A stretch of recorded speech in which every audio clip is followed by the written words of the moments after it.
Episode की शुरुआत होती है और हमें हमारे मेन कैरेक्टर को दिखाया जाता है जो इस वक्त काफ़ी ज़्यादा जख्मी हालत में था और वो भागते हुए कहीं दूर जा रहा था, लेकिन उसके जिस्म पर इतने वार किए गए थे कि वो चलते चलते वहाँ पर गिर जाता है। और उसी की थोड़ी देर बाद वहाँ पर एक और बंदा आ जाता है जिसके हाथ में तलवार थी और इस बंदे का नाम टियान यूशी था। और वो जियान से कह रहा था कि तुम्हारी इतनी हिम्मत भी कैसे हुई कि तुम खुद को टॉप डिसेबल बताने लगे, लेकिन आज मैंने तुम्हें तुम्हारी औकात याद दिला दी। तुम टियानी माउंटेन के फर्स्ट डिसेबल कहलाने के लायक भी नहीं हो। ज़रा मुझे अच्छे से देख लो, मैं हूँ टियानी शी जिसने तुम्हारा ये हाल किया है। तुम क्या ही कर सकते हो मेरा, तुम्हें जो खाना है वो खा लो। और मैंने ही तुम्हारी ब्लड लाइन को डिस्ट्रॉय कर दिया है। मैं वही इंसान हूँ जिसको तुमने हरा कर उसका मजाक बना दिया था। तभी जियान यांग कहने लगता है, अगर तुमने मुझे धोखे से ना हराया होता तो मैं तुम्हारे शहर में हर जगह तुम्हारी तारीफें कर रहा होता, लेकिन तुम तो एक कायर हो जिसने मुझे पीछे से हमला करके हराया है। तुम तो सिर्फ एक कायर हो जो धोखे से भी वार कर सकते हो। ये सुन के टियान यूशी को काफ़ी गुस्सा आ जाता है और उसके ऊपर पाँव रख देता है, उसके जख्मों को वहाँ पे दबाने लगता है, जिससे जियान यांग को काफ़ी ज़्यादा तकलीफ होने लगती है। वो चिल्ला रहा होता है दर्द के, जहाँ पर टियान उससे कहता है, अगर मैं चाहूँ तो मैं तुम्हारी अभी जान लेकर तुम्हें ख़त्म कर सकता हूँ, लेकिन मैं बिल्कुल भी ऐसा नहीं करने वाला। मैं चाहता हूँ तुम कुत्ते की तरह ज़िंदगी गुजारो, एक तड़प तड़प कर मरते रहो, ताकि तुम्हें पता चल सके कि जलील होना कैसा लगता है। और यान यहाँ पर चाह कर भी उसका कुछ नहीं उखाड़ सकता था। उसकी इतनी ज़्यादा हालत ख़राब थी कि वो हिल भी नहीं पा रहा था। और फिर हमें 1 साल बाद का सीन दिखाया जाता है। फिर हमें वहाँ पर एक सर्वेंट को दिखाया जाता है जिसका नाम लियार होता है और उसके हाथों में मेडिसिन्स होती हैं जो कि यान के लिए लेकर आई थी। वो कह रही होती है, मेरी कितनी किस्मत ख़राब है कि मुझे जैसे घटिया लूज़र इंसान के लिए दवाइयाँ लानी पड़ रही हैं। पता नहीं हमारे मास्टर ने तुम्हारे अंदर ऐसा क्या देख लिया, तुम जैसे लूज़र को उसने अपनी फैमिली का दामाद बना लिया और तुम हमारी टांग फैमिली में पिछले 1 साल से पड़े हुए हो और टांग फैमिली के टुकड़ों पर पलते आ रहे हो। यकीन मानो, अगर मैं तुम्हारी जगह होती तो मैं किसी कुएं में कूदकर अपनी जान ले लेती, लेकिन तुम जैसे बेशर्म से तो इतना भी नहीं हो सकता। और ये कहकर वो सर्वेंट वहाँ से चली जाती है। फिर हम यान को देखते हैं जो अपने बिस्तर से उठ जाता है और मेडिसिन लेने चला जाता है, लेकिन वो जैसे ही मेडिसिन उठाता है तो उसे समझ आ जाता है इन लोगों ने दवाई में फिर से कुछ मिला दिया है ताकि यान मेडिसिन ना ले और वो बीमारी पड़ा रहे। वो लोग ये चाहते हैं कि यान कभी भी ठीक ना हो पाए। तभी जियांग यान को उसकी पुरानी बातें याद आने लगती हैं कि कैसे टियानशी ने उसे मारकर उसकी हालत ऐसे ख़राब कर दी। अब उसे अपनी सारी उम्र के लिए ऐसे यदमरा रहना पड़ेगा। यान जो कि एक ज़माने में टैलेंटेड इंसान माना जाता था, लेकिन आज उसकी कीमत 2 कौड़ी की भी नहीं है। ये कहकर वो काफ़ी ज़्यादा उदास हो रहा होता है। तभी उसको किसी की आवाज़ होती है। कंफ्यूज होकर इधर उधर देखने लग जाता है कि ये कहाँ से आवाज़ आ रही है, जिस पर फिर से आवाज़ आती है कि मैं तुम्हारे गले में पहने हुए पेंडेंट से बात कर रही हूँ। ये कहते उसके सामने एक वाइट एनर्जी नज़र आती है। तभी फेरी जियान के सामने आ जाती है। जियांग यान उस फेरी को देखकर काफ़ी ज़्यादा ही शौक हो जाता है और उस फेरी को जियांग की हालत देखकर उस पर काफ़ी ज़्यादा ही तरस आने लगता है। और वो कहती है कि तुम्हारी पूरी ब्लड लाइन डिस्ट्रॉय हो चुकी है और तुम्हारी फाउंडेशन भी क्योटिक हो चुकी है। सच बताऊँ तो तुम काफ़ी ज़्यादा ही कमज़ोर हो गए हो, लेकिन मुझे समझ में नहीं आ रहा कि स्वॉर्ड सोलबोर्न ने तुम्हें अपना मास्टर क्यों चुना। तभी जियान उससे पूछता है कि आप हो कौन और मेरे पेंडेंट में कैसे आ गई। तभी फेरी उसे बताने लगती है कि मेरा नाम मेई है और मैं हेवनली स्वॉर्ड मेई की मास्टर हूँ और इस यूनिवर्स की सारी स्वॉर्ड टेक्निक मुझसे ही कमांड लेती हैं, लेकिन 10,000 साल पहले मुझे किसी अपने ने ही धोखा दे दिया था, जिस वजह से मैंने अपनी फिजिकल बॉडी खो दी और उसी वक्त से मैं इसी सोलबोर्न के अंदर थी। लेकिन बच्चे, तुम क्या मुझे बता सकते हो कि ये स्वॉर्ड सोलबोर्न तुम्हें कहाँ से मिला। तभी जियांग उसे बताता है कि ये पेंडेंट तो मुझे मेरी माँ ने अपनी मौत से पहले दिया था। फेरी में जियांग की मदर के बारे में सुनती है तो वो थोड़ा सोचने लगती है, लेकिन वो जियांग को उसके बारे में कुछ नहीं बताती। तभी वो जियांग से कहती है कि बच्चे, तुम क्या अपनी ब्लड लाइन को रिपेयर करके सुप्रीम स्वॉर्ड वे को सीखना चाहते हो। जिस पर जियांग कहता है, हाँ ज़रूर, क्यों नहीं, मैं तो सीखना चाहता हूँ। जिस पर वो फेरी को बताता है कि 1 साल पहले किसी ने मेरी ब्लड लाइन को डिस्ट्रॉय कर दिया था, जिसके चलते ही मैं अपनी जियांग फैमिली पर ही बोझ बन गया था, जिस वजह से उन लोगों ने मुझे एक यूजलेस इंसान समझ के मुझे टांग फैमिली की एक यंग लेडी के साथ शादी करा दी। और इससे 1 साल में टांग फैमिली ने मेरे साथ बहुत ही उल्टी सीधी हरकतें की हैं। अगर टांग फैमिली को मेरी जियांग फैमिली का डर ना होता तो मुझे अब तक मार चुके होते। अब मैं बार बार जलील होकर थक चुका हूँ, मुझे अपना बदला लेना है। मैं अपनी पावर दोबारा से हासिल करने के लिए कोई भी कीमत चुकाने के लिए तैयार हूँ। अभी फेरी में उससे कहती है कि मैं तुम्हारी ब्लड लाइन को ठीक करके तुम्हारी मार्शल आर्ट्स की पीक पर पहुँचने में मदद कर सकती हूँ, लेकिन बदले में तुम्हें भी मेरे लिए कुछ करना होगा और बदले में तुम मेरे लिए कुछ सोल ऑब्जेक्ट कलेक्ट करोगे ताकि मैं भी अपनी सोल और बॉडी को दोबारा से रीबिल्ड कर सकूं। अगर तुम्हें मेरी ये शर्तें मंजूर है तो मेरे सामने झुककर मेरे को अपना मास्टर मान लो। ये सुनते ही जियांग यान भी उसके सामने झुक जाता है और उसे कहता है कि मैं आपको अपना मास्टर मानता हूँ। तभी उससे फेरी कहती है कि मैं तुम्हारी स्वॉर्ड मेरिडियन को मर्ज करने में हेल्प करूँगी, जिस पर जियांग भी राजी हो जाता है। के बाद फेरी उसकी स्वॉर्ड मेरिडियन को फोर्ज करने में लग जाती है और इस प्रोसेस में जियांग के आसपास चारों तरफ बहुत ही ज़्यादा एनर्जी घूम रही होती है, साथ में उसे काफ़ी ज़्यादा तकलीफ हो रही होती है। और तभी जियांग की बॉडी से बहुत ही पावरफुल एनर्जी निकलकर आसमान की तरफ जाने लगती है। आसमान में बहुत सारी तलवारें भी उड़ती हुई दिखती हैं। सारी टांग फैमिली के मेनर्स के सामने आ जाती हैं। टांग फैमिली का हेड देखकर कहता है कि ये सारा कुछ ज़ीरुआन की कल्टीवेशन की वजह से ही हो रहा होगा। इस पर उनका बेटा उन्हें बताने लगता है कि ज़ीरुआन हेवन मार्शल आर्ट की कल्टीवेशन कर रही होगी और मुझे लगता है उसने ब्रेक थ्रू भी कर लिया ही होगा और ये उसी वजह से हो रहा है।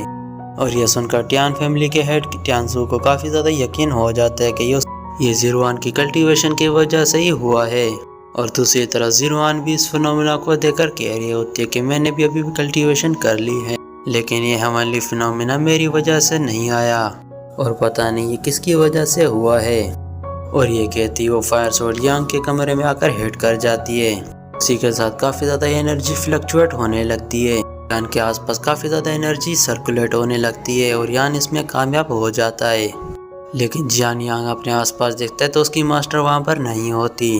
तो वो फिर कमरे से बाहर आ जाता है तो वो देखता है कि उसकी मास्टर वहाँ पर छत पर खड़ी होती हैं। अपनी मास्टर को जाकर बताने लगता है कि मैंने अपनी इटर्नल स्वॉर्ड मेरिडियन को फोर्ज कर लिया है। तो उसकी मास्टर उसे कहती है कि मुझे बताओ कि तुम्हें कैसा फील हो रहा है।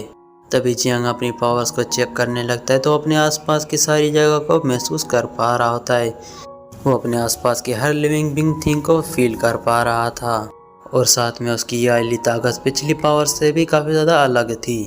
तभी उसकी मास्टर उसे बताने लगती है कि इटर्नल स्वॉर्ड मेरिडियन इस दुनिया में काफ़ी ज़्यादा ही अलग है और साथ ही में उसे बताने लगती है कि तुम्हारी स्वॉर्ड इंटीरियर मेरिडियन इस दुनिया में काफ़ी ज़्यादा यूनिक है और अब तुम मार्शल आर्टिस्ट ही नहीं ट्रांसेंडेंट स्वॉर्ड कल्टीवेटर बन चुके हो। Martial art as a foundation use करते हुए तुम अपनी कल्टीवेशन को रिफाइन कर सकते हो, लेकिन तुम्हारी कल्टीवेशन थोड़ी डिफरेंट होगी। तुम सोल इंटेंट के पहले लेवल पर पहुंच चुके हो, लेकिन फिर भी तुम्हारी पावर्स 1 स्टार ग्रैंड मास्टर के बराबर की होगी। साथ ही में अपनी स्वॉर्ड आसमान को हिट करके यान को दिखा देती है कि स्वॉर्ड कल्टीवेटर कितने ज़्यादा ये स्ट्रॉन्ग बन सकते हैं। और फिर वो जियांग से कहती है अगर तुम अच्छे से प्रैक्टिस करो तो तुम भी इतने पावरफुल बन सकते हो। जिस पर जियांग कहने लगता है कि वो भी मन लगा के प्रैक्टिस करने वाला है कि एक दिन मैं टियान को अच्छा से सबक सिखा पाऊँ। तभी फेरी उसे बताने लगी कि तुम्हें कल डीमन कोर्स के फायर एट्रीब्यूट्स को कलेक्ट करना होगा। जितने हायर ग्रेड के एट्रीब्यूट्स खरीद सकते हो वो तुम्हारे फायदे में ही रहेंगे। एक बार तुम्हें वो एट्रीब्यूट्स मिल जाएं तो मैं तुम्हारे लिए फायर बॉडी फोर्ज करूँगी। इतने में वहाँ पे वो सर्वेंट लियार आ जाती है तो फेरी उसे देखकर वहाँ से गायब हो जाती है। तो वो सर्वेंट जियांग से कहती है कि सेकंड मिस तुम्हें याद कर रही हैं, जल्दी से मेरे साथ चलो। जियांग उसे फॉलो करते हुए सेकंड मिस के पास पहुंच जाता है। जियांग जैसे कमरे में एंटर करता है तो लियार वो सर्वेंट पीछे से दरवाज़ा बंद कर देती है। तभी जियांग को सर्वेंट पे ऊपर शक होने लग जाता है और साथ ही में वो सामने देखता है कि सेकंड मिस शियार वहाँ पर सो रही है। तभी जियांग कहता है अगर सेकंड मिस ने मुझे बुलाया है तो वो यहाँ पे सो क्यों रही हैं। तभी वो शियार के चैम्बर में एंटर करता है तो वो देखता है कि शियार की हालत काफ़ी ज़्यादा खराब है। तभी फेरी उसे बताती है कि इस बंदी को यहाँ पे पॉइजन दिया गया है। पॉइजन इतने खतरनाक तरीके से फैल चुका है कि ये कभी भी मर सकती है। ये सुनते ही यान काफ़ी ज़्यादा पैनिक हो जाता है और वो डरने लगता है और वो फिर फेरी से कहता है कि मास्टर क्या आप इसे बचा सकती हो। जिस पर वो फेरी कहती है ये ना मेरी फैमिली की मेम्बर है और ना ही मेरी दोस्त, तो मैं इसकी जान क्यों बचाऊँ। तभी जियांग यान उसे बताता है कि ये लड़की वो इतनी बुरी नहीं है, पूरी टांग फैमिली में इसी ने मेरे साथ अच्छा बिहेव किया था और इसी वजह से मैं नहीं चाहता कि इसकी ज़िंदगी इससे छीन ली जाए। तो जियांग यान की बातें सुनकर उसकी मास्टर वहाँ पर एग्री हो जाती है, लेकिन उसकी वहाँ पर 2 कंडीशंस थी। पहली यह है कि जियांग को उसके लिए सोल एट्रीब्यूट 1 महीने के अंदर ही ढूंढना होगा। दूसरी ये है कि जियांग को 1 साल के अंदर ही स्वॉर्ड इंटेंट रियल्म के पीक पर पहुंचना होगा। तो जियांग ये सुनकर उसके साथ एग्री हो जाता है। तभी फेरी कहते हैं कि तुम अपना प्रॉमिस पूरा तो कर पाओगे ना। तो जियांग कहता है हाँ, मुझे बिल्कुल पूरा भरोसा है, मैं अपने वादे से नहीं मुकरने वाला, मैं किसी भी कीमत पर अपना वादा पूरा करके रहूँगा। फेरी अपनी पावर का यूज़ करते हुए शिराओ को हेल्प करना शुरू कर देती है। वो उसे हील कर रही होती है पॉइजन से। तो वो फेरी बताती है कि ये अवेकन होने वाली है, लेकिन इसकी बॉडी से पॉइजन पूरी तरीके से रिमूव नहीं हुआ है और बाकी का बचा हुआ पॉइजन जियांग तुम्हें ही हटाना होगा। और वो ये कहती वहाँ से तुरंत ही गायब हो जाती है, क्योंकि वो शियाओ के सामने नहीं आना चाहती थी। और उतने में शियार को भी होश आ जाता है और शियार जैसे उठती है तो वो जियांग से कहने लगती है कि तुम मेरे रूम में क्या कर रहे हो। शियार जियांग को अपने रूम में देखकर चिल्लाने ही वाली होती है। जियांग उसका मुंह बंद कर देता है और उसे कहने लगता है कि तुम जैसा समझ रही हो वैसा कुछ भी नहीं है। तो शियार भी उसकी बात मान जाती है, जिसके बाद यान उसे सारी सिचुएशन एक्सप्लेन करने लगता है। लियार मुझे तुम्हारे रूम में लेकर आई थी कि वो कह रही थी कि तुमने मुझे बुलाया है, लेकिन जब मैं यहाँ आया तो तुम बेहोश थी, तुम्हें पॉइजन दिया गया था। तभी शियार उसे बताती है कि लेकिन मैंने तुम्हें मिलने नहीं बुलाया था। जब शियार अपनी बॉडी पर पॉइजन के निशान देखती है तो वो काफ़ी ज़्यादा पैनिक करने लगती है। वो सोच रही होती है कि उसे पॉइजन किसने ही दिया होगा, लेकिन यान सारी प्लानिंग समझ जाता है। वो कहने लगता है यह पक्का सर्वेंट लियार का काम होगा, वो मुझे फंसाने के लिए तुम्हें पॉइजन दे दिया ताकि वो सारा इल्ज़ाम मेरे ऊपर लगा सके। तभी शियार को याद आता है कि उसने एक सूप पिया था जो कि उसे सर्वेंट नहीं दिया था और शायद उसी के अंदर ही कोई पॉइजन मिलाया हुआ था। तभी यान उसे बताता है कि तुम्हारी बॉडी में अभी भी कुछ पॉइजन रहता है, तो वो उसे काउंटर करने के लिए बैठ जाता है। तभी यान अपनी स्वॉर्ड एनर्जी की वजह से उसकी बॉडी का चैनल करना शुरू कर देता है। तो जैसे ही वहाँ पर सारा पॉइजन वैनिश हो जाता है तो वो वहाँ पर बेहोश हो जाती है। तभी वहाँ पर वो सर्वेंट लियार अपने 2 साथियों को लेकर आ जाती है और वो जियांग के ऊपर वहाँ पर इल्ज़ाम लगाने लगते हैं कि ये सारा कुछ उसने सेकंड लेडी शियार के साथ किया है। तो ये कहते ही वो दोनों सर्वेंट भी जियांग के ऊपर अटैक कर देते हैं, लेकिन इतने में जियांग अपना एक स्वॉर्ड इंटेंट रिलीज करता है, उन तीनों को वहाँ पर कमरे से दूर उठा के फेंक देता है। साथ ही वो उन तीनों से पूछता है कि तुम शियार को नुकसान क्यों पहुँचाना चाहते थे। उन तीनों ने वहाँ पर अपने स्पिरिचुअल बीस्ट को समन करते हुए यान के ऊपर अटैक करना शुरू कर दिया था। जियांग अपनी स्वॉर्ड एनर्जी को यूज़ करते हुए अपनी एक फॉर्मेशन टेक्निक को यूज़ करता है, जिससे वो कई ज़्यादा तलवारों से एक ही साथ उन बीस्ट पर हमला करता है और वो सारे बीस्ट वहाँ पर डिस्ट्रॉय हो जाते हैं। इसका असर उन तीनों कल्टीवेटर्स के ऊपर भी पड़ जाता है, लेकिन उन्हें तो अभी तक भी समझ नहीं आ रहा था कि जियांग ने अपनी पावर्स को रिकवर कब किया। लेकिन जियांग आगे बढ़ते हुए कहता है कि मेरे सब्र की भी एक लिमिट है। तो वो उनसे काफ़ी गुस्से में कहता है कि मुझे सच से बताओ, तुम शियार को मारकर उसकी मौत का इल्ज़ाम मेरे ऊपर क्यों लगाना चाहते थे। लेकिन लियार तो अभी भी झूठ बोल रही होती है। वो कहने लगती है कि ये सारा तुमने किया और हम पे इल्ज़ाम लगाना चाहते हो। तुम चाहे जितना भी हमें मार लो, लेकिन हम कुछ भी नहीं करने वाले। अगर सोचो हमने यह बात फर्स्ट मिस को बता दी तो वो तुम्हारा क्या हाल करेगी जियांग। भी जियांग अपनी स्वॉर्ड उसकी गर्दन पर रखकर कहता है कि मैं ऐसी हरकत कभी भी नहीं कर सकता।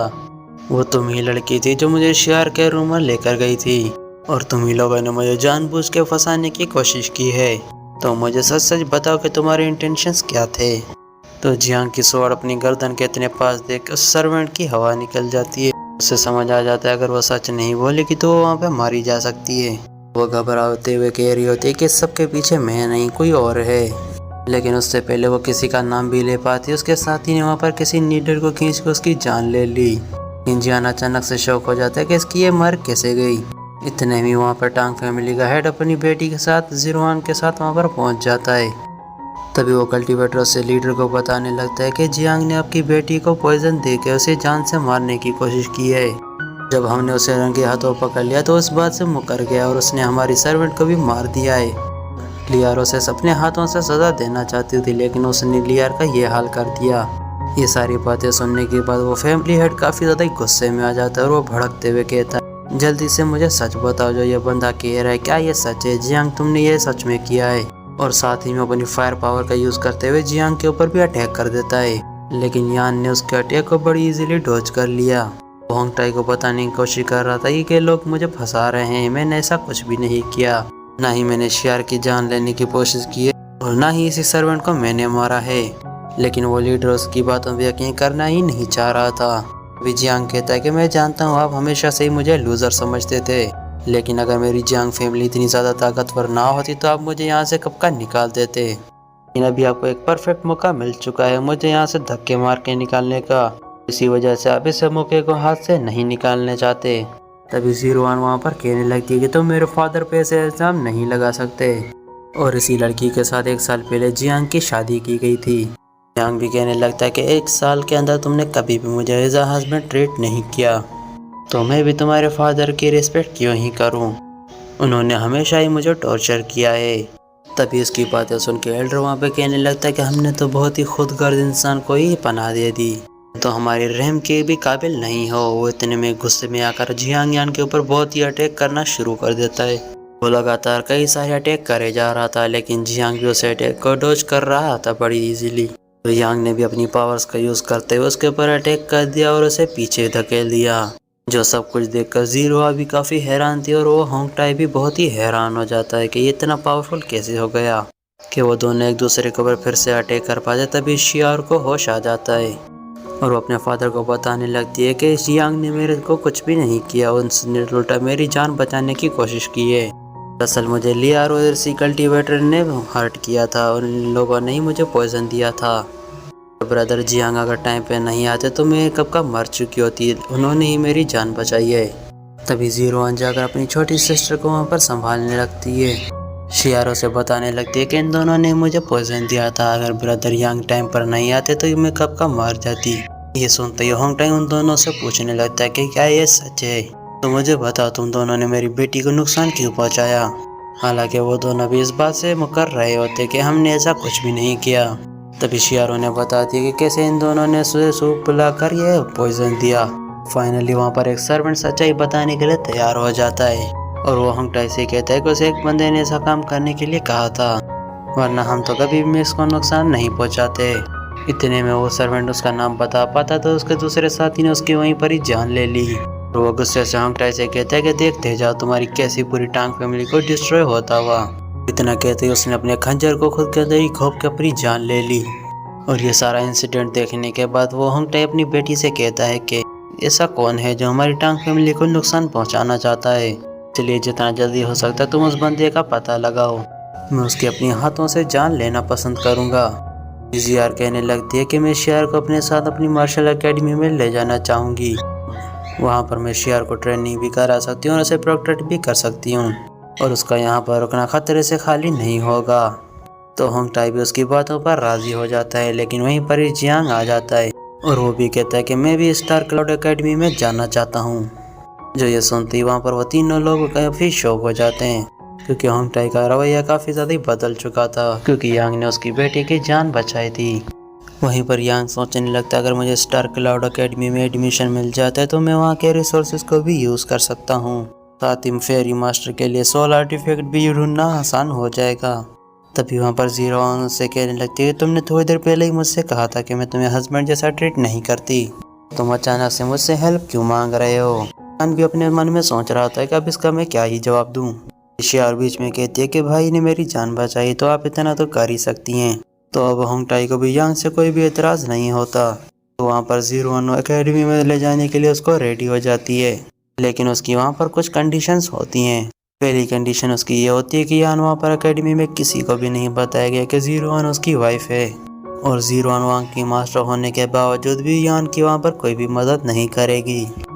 यान को वहाँ पर सब कुछ अपने बलबूते पर ही हासिल करना होगा। यान भी उसके लिए तुरंत ही राज़ी हो जाता है। अब हमें अगले सीन में दिखाया जाता है कि जियांग वहाँ पर नहा रहा होता है, यहाँ पर वो उस सर्वेंट लियार के बारे में और उस कल्टीवेटर के बारे में ही सोच रहा होता है, आखिर वो लोग किसके लिए ही काम कर रहे होंगे, आखिर में वो पर्सन कौन ही होगा जो मुझे अपने रास्ते से हटाना चाहता है। और इतने में वो फेरी वहाँ पर आ जाती है और उस जियांग से पूछ रही होती है क्या वो ज़ीरो-वन तुम्हारी वाइफ है। जियांग अपनी मास्टर को देखता है तो अपनी इज्जत ढकते हुए कहता है कि मास्टर मैं अभी नहा रहा हूँ, सब इस टाइम पर बाहर चली जाएं। तो वो फेरी मास्टर भी उसे टीज करते हुए कहती है कि मैं उस स्वॉर्ड सोल बोन में काफ़ी अच्छे से कैद थी, मैं तुम्हें बचपन से देखती आ रही हूँ, तुम्हारी बॉडी का कोई भी ऐसा पार्ट नहीं जो मैंने ना देखा हो। तो मेरे सामने कोई भी हेजिटेशन करने की कोई ज़रूरत नहीं। और यानी ये बात सुन के काफ़ी ज़्यादा शर्म के मारे लाल हो जाता है। वो मास्टर फेरी उसे बताने लगती है कि वो 01 काफ़ी ज़्यादा कोल्ड नेचर की है, पता नहीं तुमने उसके साथ शादी क्यों ही कर ली। तो यान फेरी को बताने लगता है कि हमारी शादी टांग फैमिली के पेट्रियार्क शाओटियान ने कराई थी, लेकिन इसके पीछे की वजह तो मुझे भी नहीं पता। हो सकता है उन लोगों ने हमारी जांग फैमिली का नाम और इन्फ्लुएंस देखकर ये रिश्ता किया हो। मेरी जांग फैमिली इंपीरियल कॉन्टिनेंट में सबसे स्ट्रॉन्गेस्ट मानी जाती है और इसी वजह से टांग फैमिली अभी तक मुझे बर्दाश्त करती आ रही थी। भले ही 01 ने मुझसे शादी ज़रूर की थी, लेकिन उसने आज तक मुझे कभी अपना हस्बैंड एक्सेप्ट नहीं किया। हालांकि उसने मुझे कोई नुकसान भी नहीं पहुंचाया। इनफैक्ट उसने तो एक बार मेरी जान भी बचाई थी। तो मास्टर फेरी उसे बताने लगती कि तुम अब मेरे डिसाइपल हो, एक दिन तुम स्वॉर्डमैनशिप की पीक पर ज़रूर पहुंच जाओगे, ये मेरा वादा है। और उससे तो कोई भी ऐसी लड़की नहीं होगी जो तुम्हें रिजेक्ट कर पाए। इनफैक्ट हो सकता है कि हेवनली फेरीज भी तुमसे अट्रैक्ट हो जाएं, इसलिए तुम 01 से दूर रहो, मुझे वो बंदी ठीक नहीं लग रही। तो जियांग अपनी मास्टर से प्रॉमिस करता है कि वो सिर्फ अपनी कल्टीवेशन पर ही ध्यान देगा और मेरे दिल में उसके लिए कोई भी इमोशंस नहीं है। इसी वजह से फेरी भी अब कम्प्लीटली रिलैक्स हो जाती है और उससे कहते हैं कि फायर एट्रीब्यूट्स वाले डीमन कोर भी लेकर आ जाना, तुम्हारी फायर एलिमेंट शॉर्ट बॉडी को फोर्स करेंगे। अगले दिन ये स्टार किलर मार्शल शेक में पहुंच जाते हैं और ये लोग जैसे ही हॉल में जाते हैं तो इनकी मुलाकात मास्टर हांग से हो जाती है और वो 01 से बताता है कि उससे मिलने के लिए मास्टर जिनफेंग आया है। लेकिन 01 उस बंदे के आने की वजह से काफ़ी खुश नहीं लग रही थी। असल में वो लिन फैमिली का एक बिगड़ा हुआ यंग मास्टर है। वो कमज़ोर लोगों को बुली करने की वजह से काफ़ी ज़्यादा मशहूर है। लेकिन 01 तो उस बंदे से मिलना भी नहीं चाह रही थी, लेकिन उस बंदे की लिन फैमिली काफ़ी ज़्यादा पावरफुल है। इस वजह से 01 के पास अब कोई भी और ऑप्शन नहीं होता। जैसे ही 01 से मिलने जा रही होती है तो शियार भी उसके साथ जाने के लिए कहती है। और दूसरी तरफ जियांग भी ये जानना चाहता था कि उस इविल बंदे को 01 से क्या ही काम है। तो फिर ये तीनों उस यंग मास्टर से मिलने के लिए रेडी हो जाते हैं। हालांकि वो हॉल मास्टर जियांग को वहाँ पर भेजना नहीं चाहता था। वो तो उसकी बेइज्जती करते हुए कहते तुम उसके जूते बराबर भी नहीं हो, तो वहाँ पर क्यों ही जाओगे। 01 उस हॉल मास्टर को कुछ कहने के बजाय यान से ही कहने लगती है अगर तुम खुद को जलील करवाना चाहते हो तो वहाँ आ सकते हो। इसके बाद वहाँ पर 01 गेस्ट हॉल में पहुँच जाती है, जहाँ पर वो लिन शाओफेन उसका इंतज़ार कर रहा था। तो 01 उससे पूछती कि मुझे बता तुम यहाँ पर क्यों आए हो, लेकिन वो जियार को गलत इशारों से देख रहा होता है। तभी उसकी नज़र पड़ती है यांग और शीरा। इस बंदे को पता होता है जियांग और 01 की शादी हुई है, तो वो जानबूझ के यांग के सामने ये कहने लगता है कि अगर तुम मेरी हो जाओ तो मैं तुम्हें कल्टीवेशन के पीक पर पहुंचने में मदद करूंगा। इस पर 01 उसे कहने लगती कि मैं स्टार क्लाउड एकेडमी की मास्टर हूँ, कोई मामूली फैमिली की स्टेट्स नहीं जहाँ पर तुम आकर बदतमीजी कर सकते हो। मैं तुम्हें सलाह दूंगी कि तुम अपने बर्ताव को सुधार लो, वरना इसका अगली बार अंजाम और भी बुरा हो सकता है। जिस पर शाओफेंग कहने लगता है कि तुम तो बेवजह मुझ पर नाराज़ हो रही हो, मैं तो बस तुम्हें अपना बनाना चाहता हूँ। अगर तुम चाहो तो मैं इस जियांग के साथ तुम्हारी मंगनी तोड़वा सकता हूँ। लेकिन इस बेवकूफ़ को ये नहीं पता कि इनकी मंगनी नहीं शादी हुई है। वहाँ पर दूसरी तरफ जियांग को भी इस बंदे के ऊपर काफ़ी ज़्यादा गुस्सा आ रहा होता है, लेकिन वो आज पहले दिन इस सेट पर कोई तमाशा नहीं खड़ा करना चाहता। और दूसरी तरफ शियार भी शाओफेंग के ऊपर चिल्लाने लगती है ये हमारी फैमिली का आपसी मामला है, तो तुम इसमें बीच में दखल ना ही दो तो अच्छा है। तुम एक आउटसाइडर के अलावा और कुछ भी नहीं हो, तो तुम फालतू में अपनी नाक क्यों ही उड़ा रहे हो। और उसकी बातें सुनने के बाद शाओफेंग तो पागलों की तरह हंसने लगता है और कहता है तुम इस बंदे को फैमिली का मेंबर क्यों ही मान रहे हो, तो सिर्फ एक ही लूजर है। इसने तो अभी तक अपनी ब्लड लाइन को भी अवेकन नहीं किया और इस बंदे की इतनी औकात भी नहीं थी कि 01 के साथ शादी कर पाए। और उसके बाद शाओफेंग कहने लगता है कि मुझे वैसे भी एक कुत्ता पालना, अगर जियांग यान इंटरेस्टेड है तो मैं इसे 2 वक्त की रोटी भी दे सकता हूँ। तभी वहाँ पर जियांग यान अपनी आइज़ को एक्टिवेट करते हुए उसकी बॉडी को चेक करने लगता है। उसके बाद वो कहता है कि मुझे पता नहीं तुम मेरी शादी के बारे में इतनी क्यों ही फिक्र कर रहे हो, तुम तो खुद भी मौत की कगार पर खड़े हो। मुझे लगता है कि तुम्हें खुद पर ही ध्यान देना चाहिए ना कि दूसरों पर। ये बात सुनते ही वो जियांग के ऊपर काफ़ी ज़्यादा भड़क जाता है और वो कहता है गुस्से से तुम्हारी इतनी हिम्मत हुई कि तुम मुझे कर्ज कर सको, जैसे कच्चे इंसान को तो मैं अपनी एक हाथ से ही मरोड़ कर मार दूँ। लेकिन यान उसकी फालतू बातों पर ध्यान नहीं दे रहा था। वो उससे कहता है कि पिछले कुछ दिनों से तुम्हारे सर में कुछ इक्विपमेंट्स पे तुम्हें दर्द हो रहा होगा, जिसके चलते तुम रात को ठीक से सो भी नहीं पाते। क्यों, मैं सही कह रहा हूँ ना? अगर तुम्हें नींद आ भी जाए तो तुम्हें डरावने नाइटमेयर्स आते हैं। कि ये बात सुनने के बाद शॉफिन काफ़ी ज़्यादा ही भड़क जाता है। वो उल्टा कहने लगता है कि मेरे साथ तो ऐसा कुछ भी नहीं हुआ, तुम फालतू मोल्टी सीधी बातें ना ही करो तो अच्छा है। यहाँ पे वो अपना स्पिरिचुअल बीस्ट वहाँ पे समन करने वाला था, लेकिन तभी जीरोन बीच में जाकर उसके अटैक को वहाँ पर फेल कर देती है। वो वहाँ पर गुस्से से कहने लगती है कि शॉफिन, तुम यहाँ पर अपनी मर्दमाजी नहीं कर सकते। यहाँ पर शॉफिन कहने लगता है कि इस बंदे ने मुझे यहाँ पर कर्ज किया था। इसकी बातें तुम्हें सुनाई नहीं दे रही थी कि इसने हमसे क्या कहा? मैं यहाँ पर लिंक फैमिली का यंग मास्टर और अपनी ऐसी रेपुटेशन को डैमेज होता हुआ नहीं देख सकता। पर यांग कहने लगता है कि लिन शॉफिन में यहाँ पर कोई झूठ नहीं बोल रहा, और वो कहने लगता है कि तुम्हारा फोरहेड डार्क हो चुका है और हाल ही में मेरे ख्याल से तुमने किसी को ख़त्म किया था और किसी शख्स ने मरने से पहले तुम पर यह कर्ज लगा दिया। और यहाँ पर शॉफिन काफ़ी ज़्यादा हैरान होता है कि जियांग को ये सारी बातें कैसे पता चल गई। उसके तो वहाँ पर डर के हमारे पसीने छूटने लगते हैं। मैं तुम्हारे सिम्टम्स देखकर ही पता कर सकता हूँ कि तुम्हारे साथ क्या चल रहा है। तुम्हें किसी एक इविल स्पिरिट ने पोजेस किया है और उस इविल स्पिरिट तुम्हारी सारी की एनर्जी को खा जाएगा। जिस दिन वो सारी एनर्जी खा गया तो उस दिन तुम्हारी मौत हो जाएगी। इनफैक्ट कोई भी ग्रेट इमॉर्टल तुम्हें यहाँ पर बचा नहीं पाएगा। पर शॉफिन काफ़ी ज़्यादा ही पैनिक हो जाता है और उसकी यह हालत देखकर शिया और जियारफान क्योंकि वहाँ पर हंसी निकल जाती है। ये बंदा हमेशा दूसरों को बुली करता था, लेकिन आज देखो यान ने इसको काफ़ी अच्छा सबक सिखाया है आज। जी हाँ, वहाँ पर शॉफिंग से कहने लगता है कि मुझे लगता है तुम्हें तो अभी तक पता भी नहीं चला कि तुम एक कर्स्ड हो चुके हो। उससे कहता है कि चलो ठीक है, अब तुम अपने इक्विपमेंट को हल्का सा प्रेस करो। अगर तुम्हें वहाँ पर हल्की सी भी तकलीफ होती है तो तुम समझ जाना कि तुम पोजेस हो चुके हो। यहाँ पर शॉफिन उसकी बात मानते हुए अपने इक्विपमेंट्स को प्रेस करता है, लेकिन उससे काफ़ी ज़्यादा ही दर्द होता है। वहाँ पर वो हैरान हो जाता है कि उसे ऐसा क्यों हो रहा है। तो वो कहने लगता है ये तो वाकई में सच है, मैं किसी इविल स्पिरिट की वजह से पोजेस हो चुका हूँ। तो जियांग उससे कहने लगता है कि सुनो मेरी बात, अगर तुम बुरी काम करोगे तो तुम्हारे साथ भी बुरा ही होगा। तो तुम सिर्फ घर जाकर अपनी मौत का इंतज़ार ही कर सकते हो। ये सुनने के बाद शॉफिन भी काफ़ी ज़्यादा भड़क जाता है और वो कहने लगता है कि सिर्फ जीरोन की वजह से मैं तुम्हें ज़िंदा छोड़ रहा हूँ। आज तुम तो मेरे हाथों मरने वाले थे। इसके बाद वो वहाँ से गुस्से से चला जाता है। उसके जाने के बाद शियार वहाँ से जियांग यान से पूछने लगती है कि जीजू, आपने जो से बोला क्या वो सब सच है? तो जियांग कहने लगता है कि हाँ वो सब सच था, लेकिन मैं पूरी तरह से श्योर भी नहीं हूँ।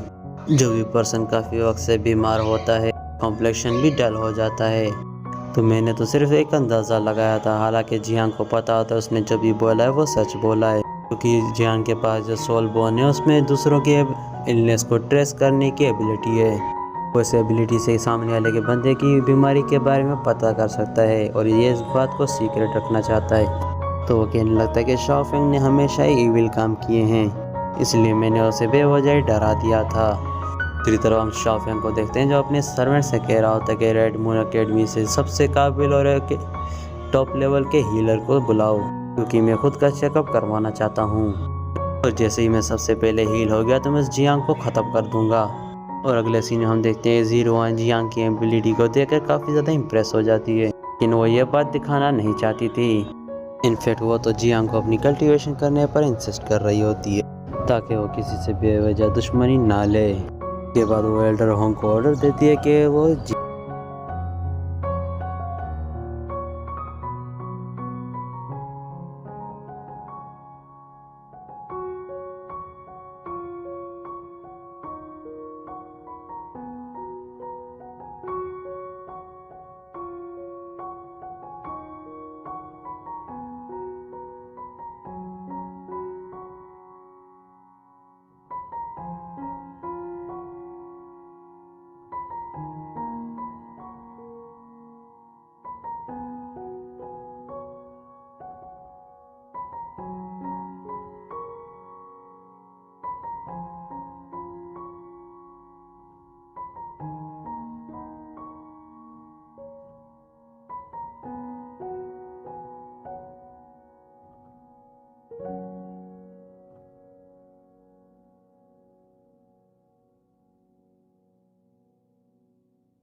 शियार वहाँ पर अपनी सिस्टर से कहती है कि सिस्टर आप उसे डिसेबल बनने से क्यों रोक रही हो, उसके पास एबिलिटीज़ भी और वो डिसेबल बनने के काबिल भी है और वो कभी भी आपको डिसअपॉइंट नहीं करेगा। तो ज़ीरो उसे बताती है कि पहले ही मैं यहाँ पर मास्टर हूँ, लेकिन कई लोग मुझसे मेरी पोजीशन ही छीनना चाहते हैं और मैंने यहाँ तक पहुँचने में कड़ी मेहनत करी है, इसलिए मैं ऐसी कोई भी गलती नहीं कर सकती जिससे मेरी पोजीशन मुझसे छीन ली जाए।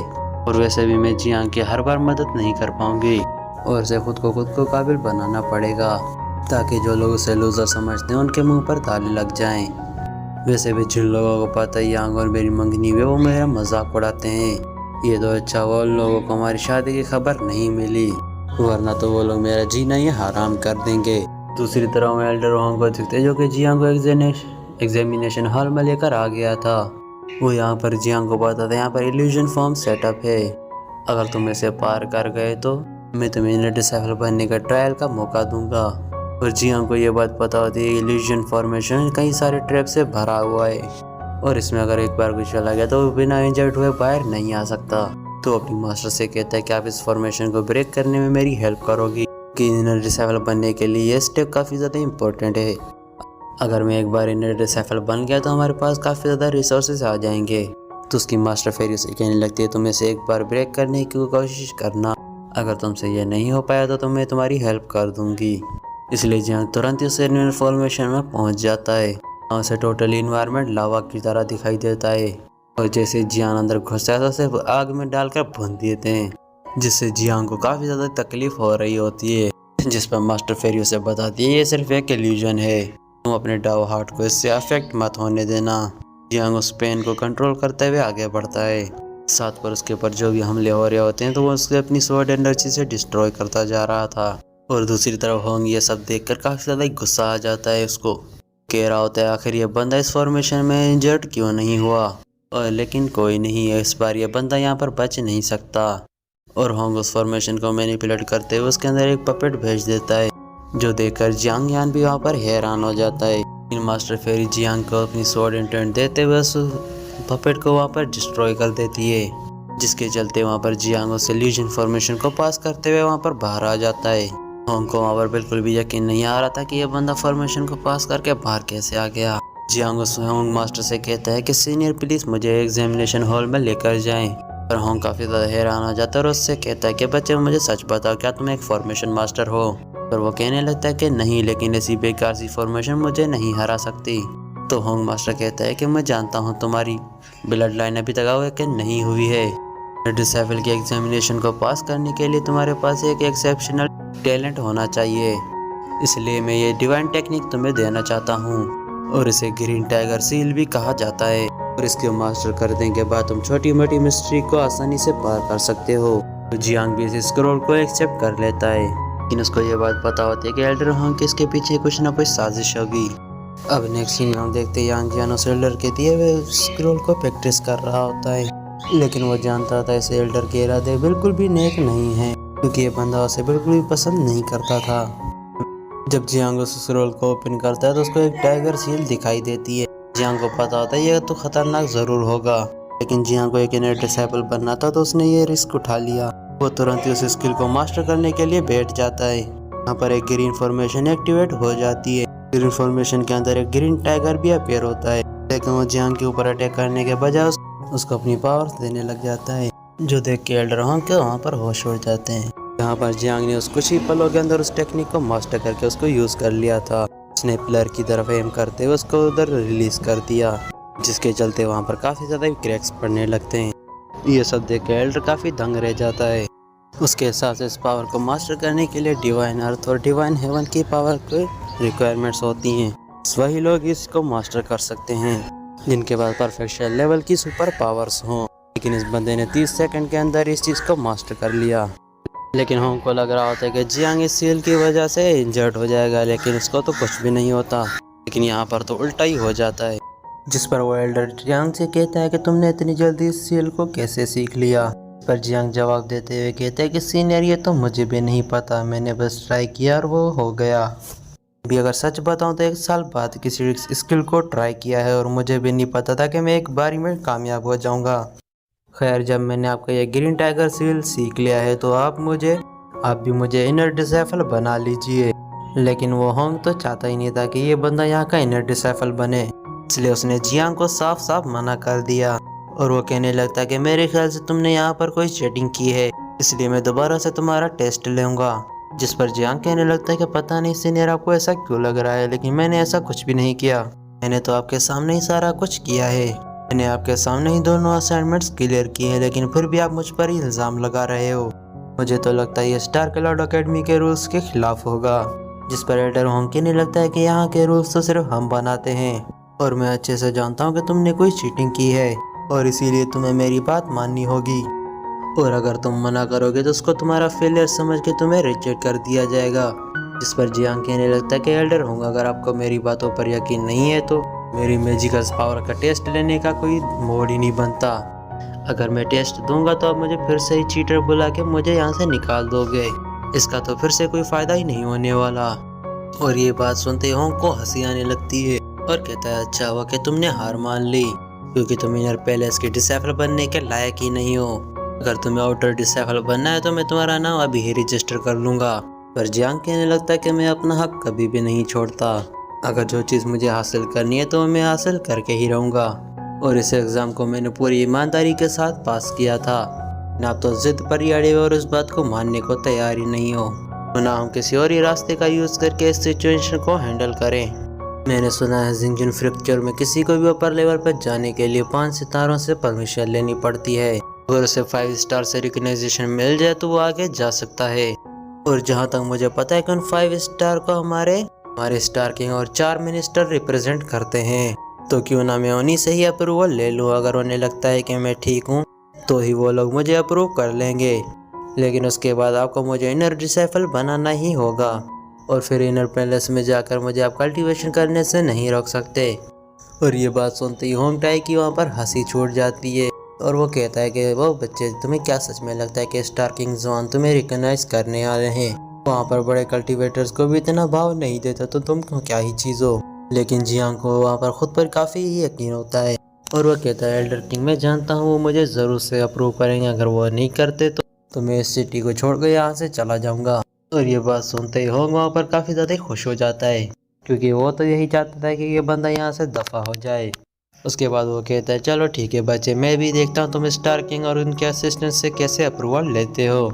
इसके बाद वो उसी हॉल में पहुंच जाते हैं जहाँ पर स्टार किंग का स्टेचू मौजूद था, और वो कहते हैं कि यह जिंगून कंट्री के सबसे पहले लॉर्ड जिंगवान, और इन्हें यहाँ पर स्टार किंग के नाम से जाना जाता है। यहाँ पर एल्डर होंग जियांग को बता रहे थे कि तुम कभी भी स्टार किंग को अवेकन नहीं कर सकते, लेकिन तुम अगर उन्हें अवेकन करके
और मैं जानता हूँ तुम्हें स्टार किंग से कोई भी रिकॉग्निशन नहीं मिला।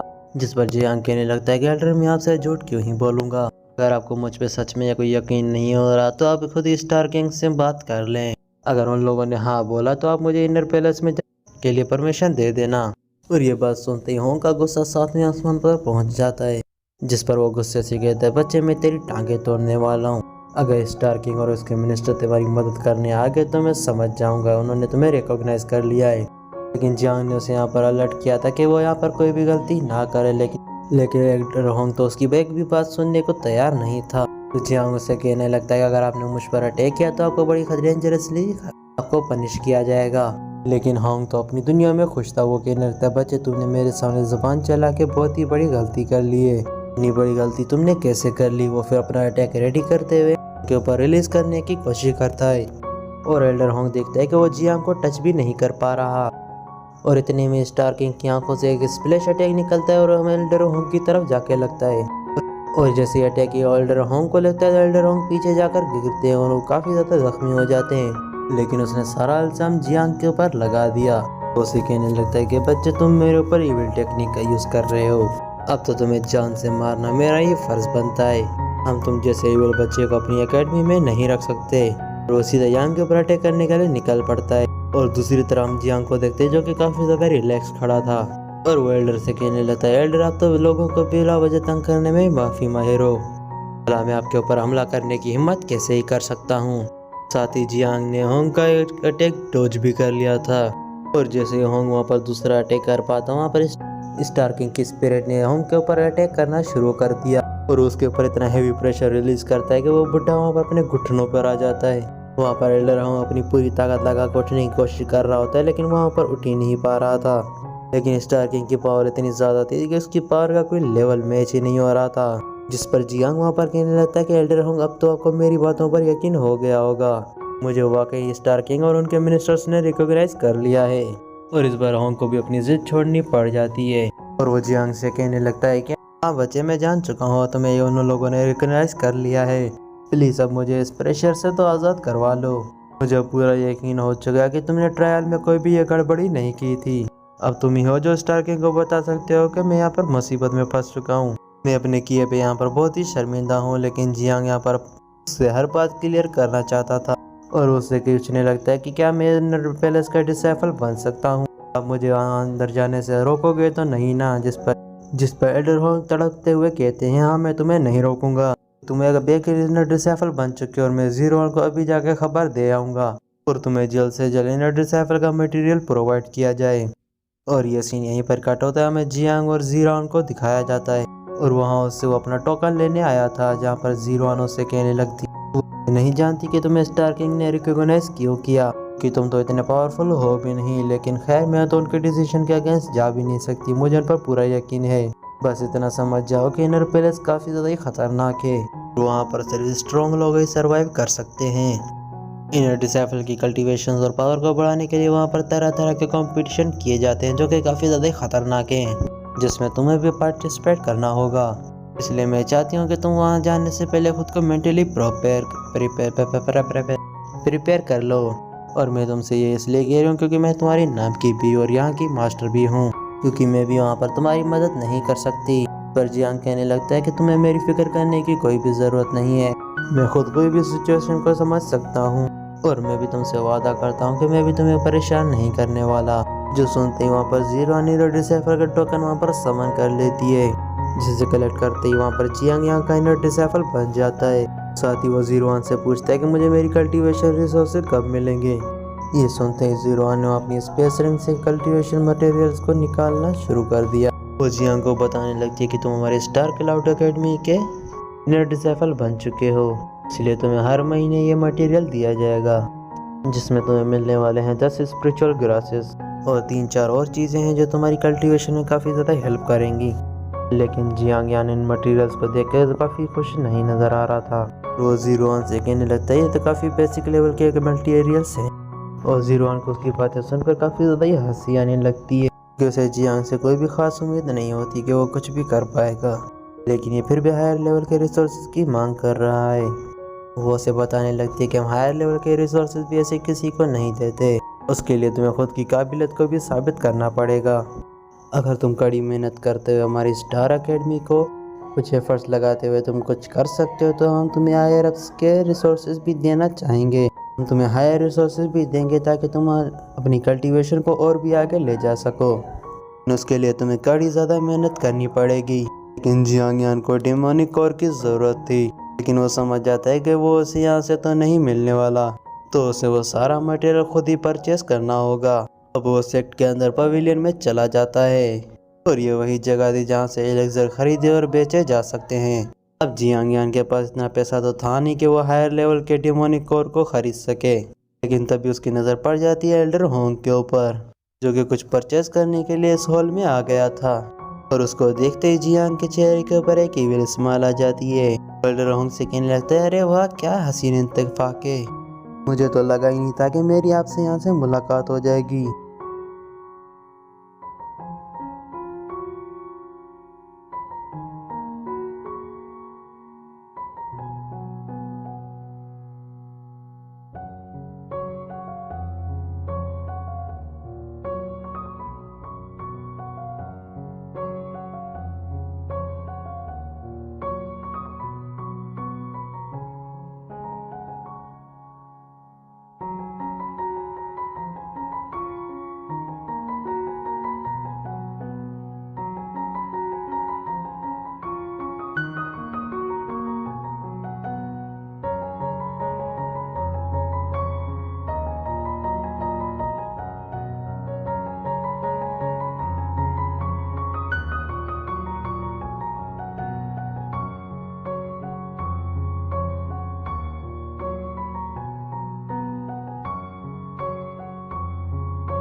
फिर अगले सीन में हम देखते हैं कि एल्डर होंग जियांग यान को लेकर एक कोर्टयार्ड में पहुंच गया था और उससे कहने लगता कि मैंने तुम्हारी दोनों ख्वाहिशें पूरी कर ली है, मैंने तुम्हें काफ़ी कीमती रिसोर्सेज भी दे दी और ये कोर्टयार्ड भी, ताकि तुम यहाँ पर बिना डिस्टर्ब हुए प्रैक्टिस कर पाओ। मेरे ख्याल से इतना काफ़ी है कि तुम मुझे अभी बिला वजह ब्लैकमेल करना बंद कर दो।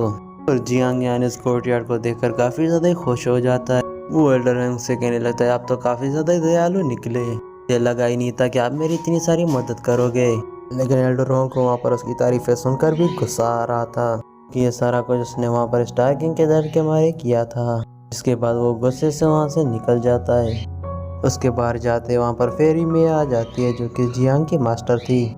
जियांग वहाँ पर कहने लगता है कि मास्टर मैं आपके कहने पर फायर एलिमेंट कॉप्स पिल्स लेकर आ चुका हूँ, तो आप मुझे बताएं कि हम फायर एलिमेंट बॉडी को कब कंडेंस करने वाले हैं। और वो फेरी इन डीमन पिल्स को देखकर भी खुश नहीं थी और वो कहने लगती है ये तो सेकंड रैंकिंग की डिमोनिक पिल्स हैं, इससे हमें उतना अच्छा खासा रिजल्ट नहीं मिलेगा जितना हमें हायर रैंकिंग के पिल्स से मिल सकता था। ये बात सुनकर जियांग भी वहाँ पर मायूस हो जाता है कि उसने बड़ी मेहनत करके इन पिल्स का जुगाड़ किया था। कि एल्डर होंग को चूना लगाना कोई आम बात नहीं थी, लेकिन फेरी कहने लगती है कि कोई बात नहीं, हम इससे भी काम चला लेंगे, तो जल्दी से इन डीमन पिल्स को कंज्यूम करके कल्टीवेशन में बैठ जाओ। और जियांग अपने मास्टर की इंस्ट्रक्शंस को फॉलो करने शुरू कर देता है। फेरी उसे बताने लगती है कंडेंसेशन के प्रोसेस में तुम्हें काफ़ी ज़्यादा तकलीफ हो सकती है और मैं उम्मीद करती हूँ कि तुम इस दर्द को झेल पाओ।